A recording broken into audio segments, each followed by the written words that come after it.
So ayan mga syoktong ko, kamusta ang araw, kamusta ang bawat isa? Bawat isa, hindi na ako marunong talaga, pero eto yung buhay namin ngayon. Nagbabalak akong bumalik, pero as of now, kulang ako ng mga equipments kasi ang gusto ko talaga shortcut ngayon.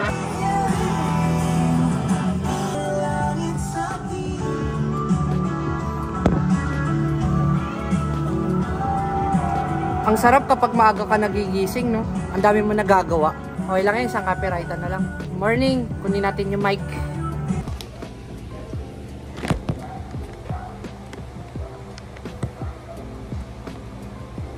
Kaya lang nagbabasa ako ng comment eh. Ay, mga syoktong ko, wait lang guys. Mga syoktong ko. Maglalagay kasi tayo ng ng mic. So, mag-upload lang ako sa YouTube. Hindi ko alam bakit yung naisipan to, pero gusto ko ng turning point eh, para makapag-vlog ulit. So, maglalagay lang tayo ng mic. May share lang ako sa inyo ng mga recent na nangyari. Kung nanonood pa kayo sa akin Yan. Lagay tayo mic. May share lang ako sa inyo yung mga nangyari. So, kung napapanood nyo ako, dati pa, ako si Syoktong. Isa akong delivery rider na working student dati na nagkaroon ng partner. Tapos ngayon, tatuan na ako. Baka mamaya i-judge nyo kasi ako. Nagpa-full sleeve na ako this year and may partner ako na si Love Love. So, last birthday niya, nag-propose ako. So, engaged na kami. Para sa mga nakasubaybay sa Love Love serye, eto na po yung current na status namin mag-partner ni Love Love. Eto na yung next step na gagawin ko para sa relationship namin. Yung future misis ko na rin siya kasi pwede ka na kumarap, love?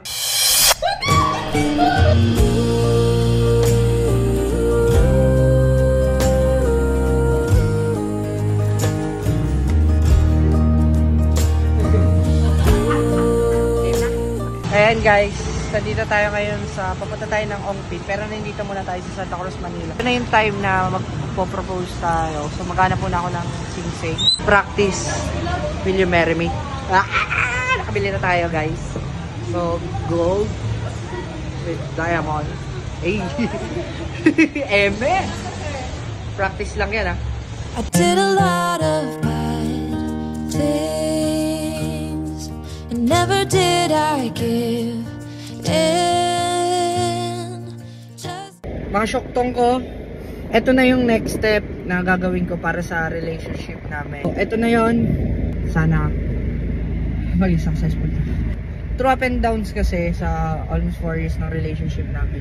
Kaya ako nag-private life for a while kasi may mga pinagdaanan kami na pinili pa rin namin na maging kami. Kami pa rin hanggang ngayon. Pinili namin yung isa't isa despite of everything na nangyayari. So, ngayong kaarawan niya, ito na yung moment na to for the next step ng relationship namin. Gagawin ko to at gusto kong ipa-feel sa kanya na may assurance siya sa akin. Kami naman na kami pinagdaanan kahit papano yung buhay namin. Pinagpapasalamat ko sa Lord kasi siya yung kasama ko para unti-unting makarecover kasi meron kami pinagdaanan talaga na matindi. Ito na guys, samahan niyo ako. Ready ka na? Game na? Okay. Staycation! Let's go!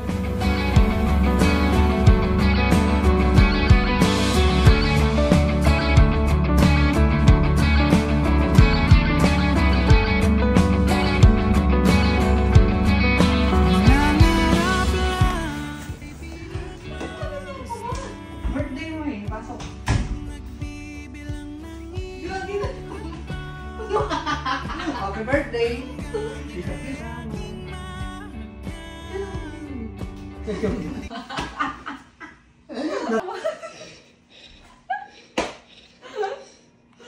Lapag mo muna dito yan. Diyan.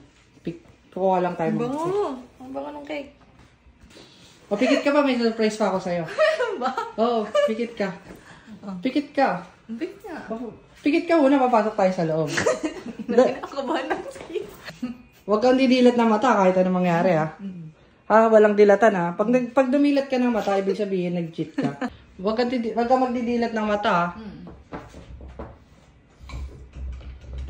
Huwag kang magdidilat ng mata Walang didilat ng mata Pikit ka muna, pikit ka. Pikit ka lang. Sige, matras. Atras ka muna, atras.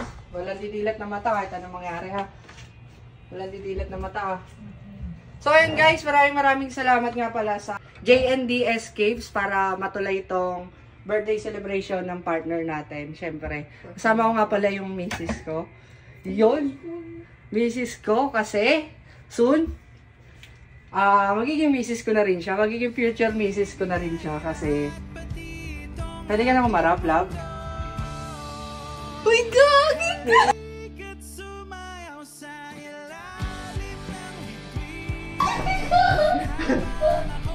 Kabahan din ako.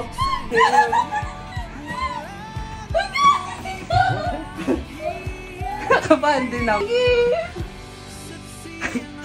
Ganun pala yun. Nakapagpaalam na kasi ako kala tita.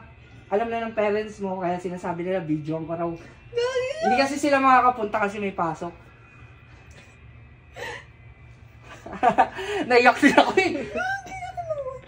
Ha? Nanginginig ka pa. Alam mo na kung bakit sobrang busy ko. Tanungin mo. Will you marry me? Yes, Oo. Naiyak din ako eh. Ano ba to? Nakikinig ako. Hindi ko alam pa saan ito susuot. Saan to? Dito. Tama, di ba? Sana ka siya. Ba't nanginginig ka? Ay, nakakabahan ako eh.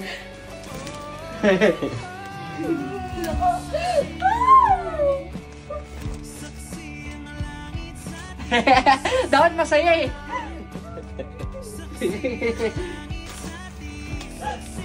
Gagi ka!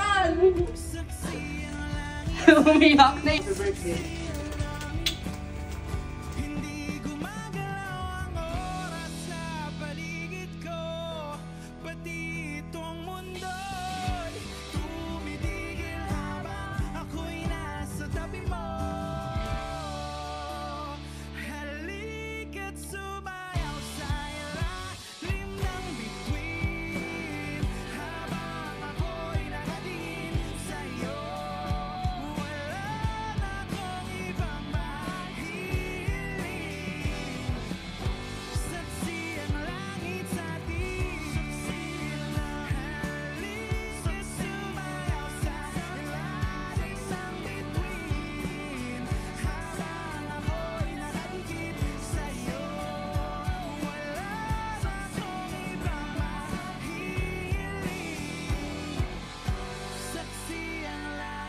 Thank you so much. Pa ako dito. Ito yung magiging best man natin, si Jobber. Ilang oras ka na dito?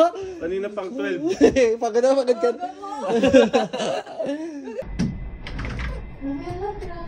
Ba't kinakabahan ka? Wait lang. Guys, wait lang talaga. Kasi tumawag kasi sa akin si Noisy Potato. Eto, so recently, going back, nag-propose ako kay Lablab nung birthday niya nung last August. So, October na ngayon. October 1 ko sinushoot to. I-edit ko rin to real time. Editing na to. I-edit ko na talaga to. Kasi naisipan ko talaga mag-upload sa YouTube eh. Pakita ko sa inyo ha. Ito nyo, editing ako ngayon. At kung nakikita nyo, ayan, yan. Yan yung pinatrabaho ko ngayon. Pinakabuhay ko ngayon is na nakita nyo last update sa akin. MC Taxi ako. And eto pa yung sasabihin ko sa inyo guys. Yung dating motovlogger na pinapanood nyo is isa na akong full-time na food vlogger. So, technically, eto na yung pinaka bread and butter namin. Pero yung mga business namin is nandyan pa rin. Yung Art Shawarma by Shoktong, running pa rin talaga. Tapos, isa akong full-time na food vlogger, isa akong full-time na affiliate sa TikTok shop. So, yun yung parang pinaka naging buhay ko. Kaya, matagal akong walang naging upload sa YouTube. Hindi ko kayang mangako na magtutuloy-tuloy kasi unang-una, yung GoPro, hindi ko na ginagamit. Yung mga action cam natin, wala na ako. Nagbabalak ako na kung kaya ko pagsasabayin ko yung pag-affiliate, pag-food vlog, pagiging YouTuber at the same time. So, kailangan ko lang ng something papanoorin nyo sa akin kasi hindi to pwede palagi na eto yung papanoorin nyo. Yung nagkikwento ko. Kasi hindi naman kayo talaga interested eh. Naiinis nga kayo dati sa puro drama ko eh. No? Pero ngayon, masaya ako na may na-achieve kami sa buhay ni Lablab at ang current na situation namin, fiancé ko na siya, na dating nililigawan ko, naging partner ko, pinakilala ko sa pamilya, ganyan. Yung current situation namin is more on focusing sa pagbibuild ng future namin. And hopefully, yung mga couples na viewers ko dati na nanonood pa rin, updated pa rin sa social media ko, sana mag-comment kayo. Comment naman kayo dyan. And kung yung mga dating single na may partner na ngayon na halos kasabayan ko na nagkaroon ng relationship 4 years ago, 5 years ago. Sana may partner na kayo and tutukan nyo yung pagbibuild ng future nyo yung dalawa magpartner nyo. So, sobrang malaking factor yung finances kasi sobrang tumahimik ako nung nawala sa akin yung social media ko. Tinry ko i-recover yung YouTube channel ko pero hindi na talaga gusto ng puso ko, mga syoktong ko. Anyways, mga syoktong ko, yun lang naman yung gusto kong ipakita sa inyo update. And kung nakita nyo, may nabasa kasi akong komento na tatoan na raw ako, ano raw nangyari sa akin, kaya raw ako iniwan ng partner ko, ganyan. Guys, engage lang po kami. Never kami nagkaroon ng breakup. Nag-aaway kami bilang magpartner. Normal na pag-aaway. And yun pa, isa pang update, yung mata natin is may disorder na ako. And currently, nag-iipon ako para mapagamot yung mata ko. So, yun lang muna mga syoktong ko. Just a quick update and planning ako magbalik sa YouTube kasi magaan na sa akin ngayon lahat. Ang kailangan ko lang isang camera para magpatulog. So, that is it for this vlog. Like, comment, share, subscribe. Wala akong goal ngayon sa YouTube. Ang gusto ko lang makabalik. Mabalik yung puso, yung apoy ko sa pagiging YouTuber. So, nangihinayang kasi ako sa potential ng YouTube channel ko kasi isa ako sa nakakuha ng play button. Sa mga hindi pala nakakaalam, so na-hit natin yung silver play button na verified tayo sa YouTube. Sa Facebook page natin, verified na rin ako dyan. So, kung aware kayo sa akin, alam nyo na yun. So, maraming salamat sa panonood. Ingat na lahat sa biyahe. Stay safe, be safe, and stay tuned. Bye-bye! Peace! Vlog.